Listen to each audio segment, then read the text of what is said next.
Hello everybody and welcome to the topic Echinodermata, General Characteristic and Affinities. Here we will study the characteristic, morphological, anatomical characteristic of phylum Echinodermata and its similarities or affinities with that of Chordata. First, we will be studying about the general characteristics of phylum Echinodermata. Echinodermata includes animals which are all marine. That means you will not find any Echinodermata living in fresh water. This is the most interesting feature of phylum Echinodermata. That is that there is no animal of phylum Echinodermata which you will be finding on land or in fresh water. All the members of phylum Echinodermata are found in ocean or sea. Now, let us look at the general characteristics of group Echinodermata. The first characteristic which we will be studying is their symmetry. Now, if you look at the adult stage of phylum Echinodermata, you will see that you can divide it into more than two equal halves. Here, as you can see in the diagram, a group of Echinodermata, Asteroidea, is shown. Asteroidea, as you can see over here, can be divided into more than two equal halves by a division which passes exactly through the center. However, if you look at the larval stage of Echinodermata, you will see that you can divide it into only two equal halves, passing through the center. So this indicates that in the adult stage of Echinodermata, we find a symmetry known as radial symmetry. Radial symmetry means you can divide the body into more than two equal parts. In the larval stage, as you find only two equal parts, so we call it bilateral symmetry. Now going on to the next characteristic, echinoderms are triploblastic. Now what is triploblastic? From the name you can understand triplo means three. So triploblastic means there are three layers in the embryo. Now look at the diagram nearby. We know that during the process of fertilization, sperm and ovum meet, producing a zygote. This zygote divides and redivides to form a ball of cells known as morula. These morula cells are of all same type. These morula cells then get differentiated into two layers of cell, one outer layer and one inner layer, and a cavity appears which is fluid filled known as blastocell. When blastocell cavity arises, it is known as blastula. Then in the blastula, you will find some movement of cell towards the inner side, forming a cavity known as archenteron. Now, when this invagination of cells occur in the blastula, it gets divided into three layers, ectoderm, endoderm and mesoderm, and the blastocell slowly disappears. When you find the three layer, it is known as gastrula formation, that is gastrulation. Now here in the diagram you will see in some animals you will find that in the gastrula there are only two layers of cell. One is ectoderm and another is endoderm. If you find only two, then it is known as diploblastic, which you find in case of porifera, cnidaria. However, in case of animals like platyhelminths up to human mammals, you will find that gastrula consists of 3 layers: ectoderm, endoderm, and a middle mesoderm. If you find this 3 layer, it is known as triploblastic. In echinoderms, in the gastrula, we find 3 layers, so echinoderm is triploblastic. Now going on to the next characteristic, echinoderm shows organ system grade of organization. What is organ system grade of organization? Organ system grade means presence of a proper system, like for example digestive system, respiratory system, circulatory system. In echinoderm, we do not find a proper respiratory system, but we do find a proper digestive system. Now what do you mean by a digestive system? Here what happened, more than one structure, like if you take example of human, liver, pancreas, stomach, salivary gland, all these organs come together to perform the function of digestion. So when multiple organs come together to perform a function, it is known as organ system grade of organization, which we find in case of echinodermata. Next is they have a true coelom. What is true coelom? It is a body cavity or space which is found in mesoderm. In this space, you will find various body organs to be present. So coelom is the space for body organs which is found in case of echinodermata. Now moving on to the next characteristic, if you look at the structure, morphology of echinodermata, you will find that they are of variety of shapes. Some of them are star-like as you can see in the diagram, asterius.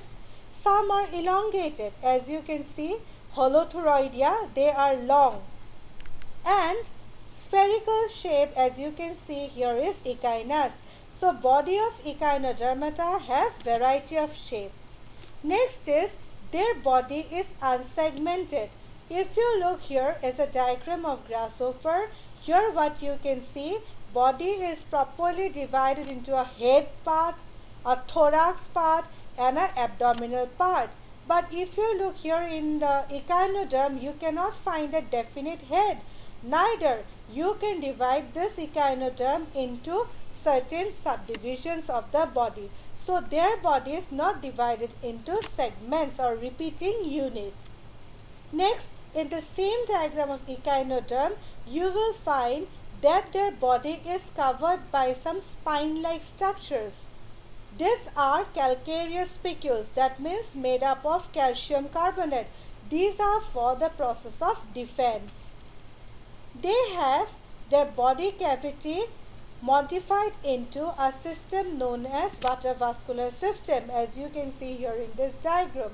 Water vascular system helps the echinoderm for food collection, for movement, for the process of exchange of gas, and for the process of elimination of waste. Simply, if I need to explain you, water vascular system consists of certain tubes through which water enters deep into their body.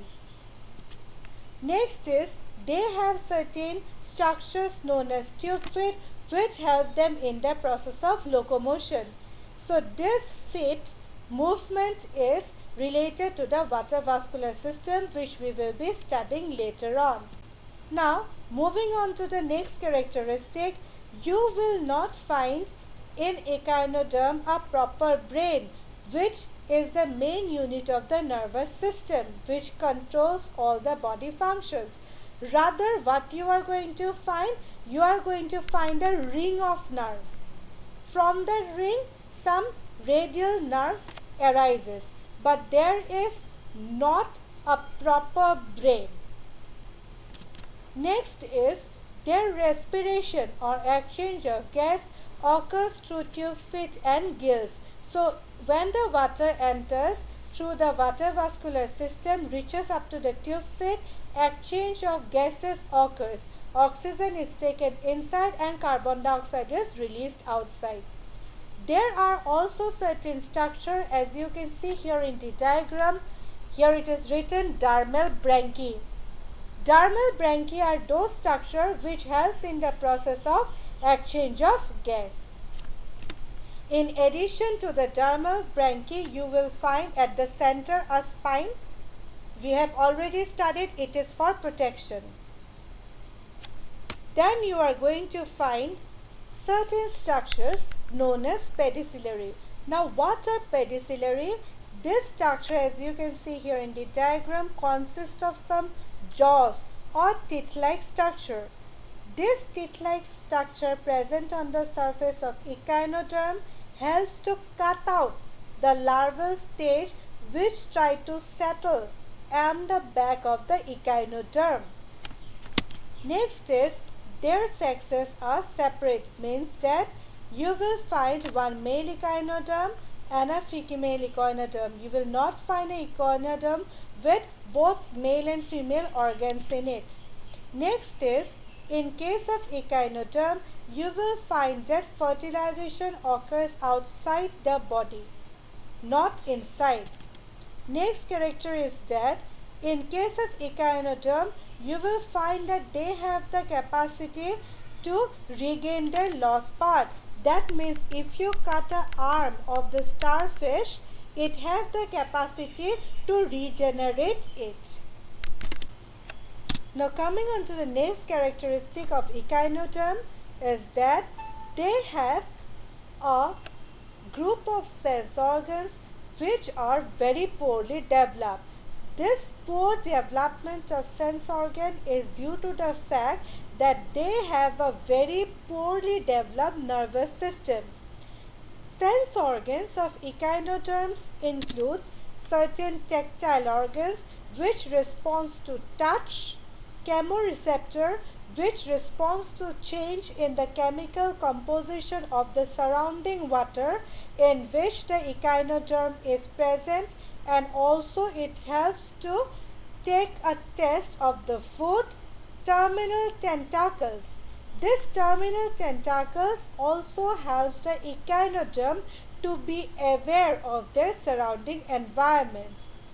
When the echinoderm changes any pollution in the surrounding environment, or they do not find food with the help of these organs, then they move to other areas. Now next characteristic of echinoderm is of their circulatory system. The most important part of their circulatory system is that it is very poorly developed. In fact, in case of echinoderm, you won't find a proper heart. In fact, there is no heart-like organ. Instead of the regular blood vascular system, which you find in case of human with blood, veins, arteries, you will find certain tubes or parts in the hymal and perihymal system, which you find in the coelom area of the echinoderm, that is in their body cavity. This circulatory system is open type. What do you mean by an open type of circulatory system? It means that the blood or the substance which they have comes directly in contact with all their body organs. It do not move through blocked tubes like in case of human. As blood directly comes in contact with the body organs, so it is known as open type of circulation. If you compare with that of human, echinoderms do not have a respiratory pigment in their blood. What is now a respiratory pigment? Respiratory pigment in human is hemoglobin.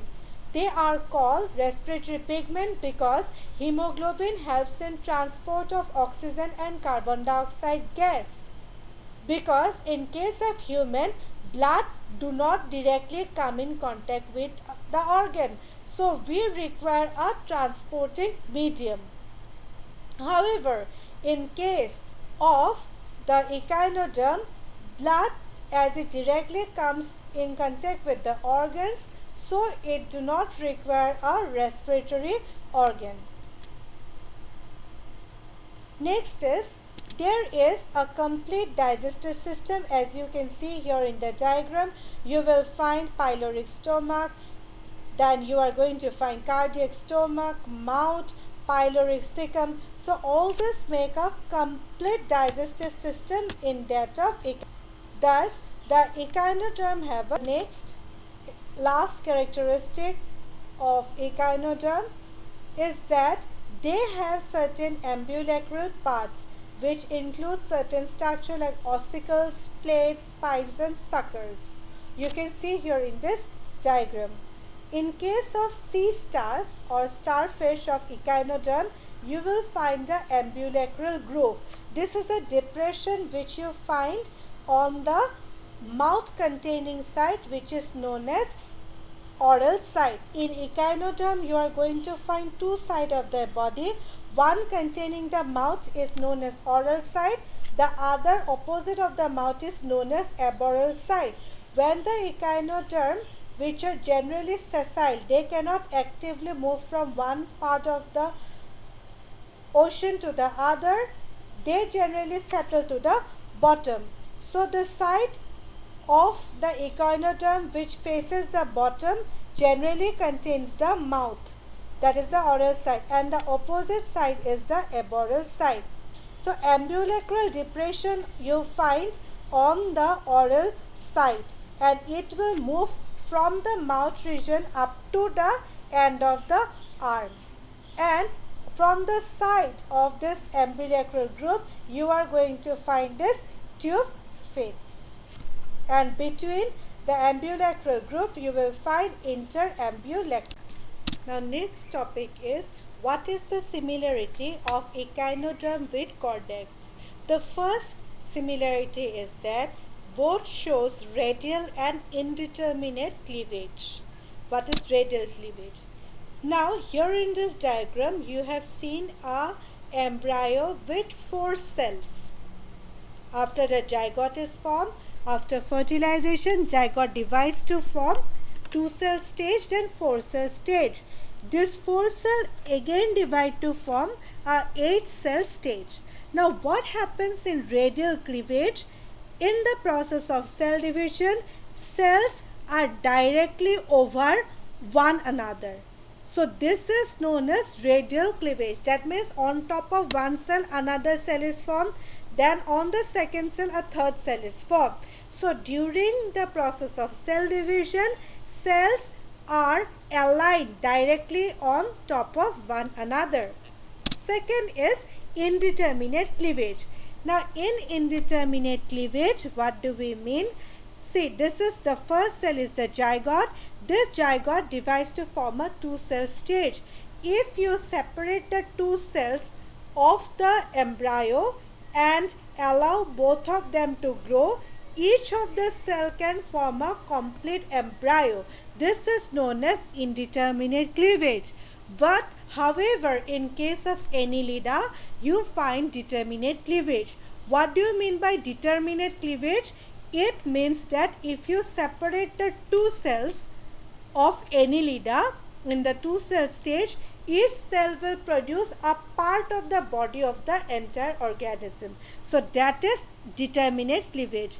In echinoderm and chordate, we find indeterminate cleavage. Next is, as we have already studied, what is gastrula formation. Here the gastrula in case of echinoderm and chordates is formed by the process of gastrulation.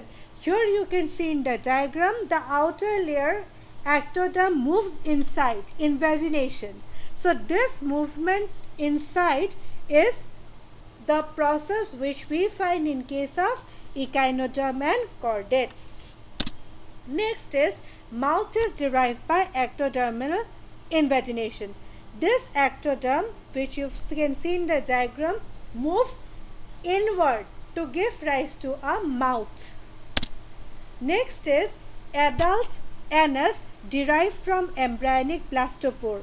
You know that in the process of gastrulation, invagination occurs. When the outer wall ectoderm move inside by the process of invagination, a cavity is formed known as archenteron. This archenteron cavity has an opening known as blastopore. Now this blastopore will finally form the anal opening. Mesodermal endoskeleton is the next similarity of echinoderm with that of the chordates. That means their skeletal structure, like in case of us, the bones, these are derived from mesoderm layer. We have three layers in the gastrula: ectoderm, endoderm, mesoderm.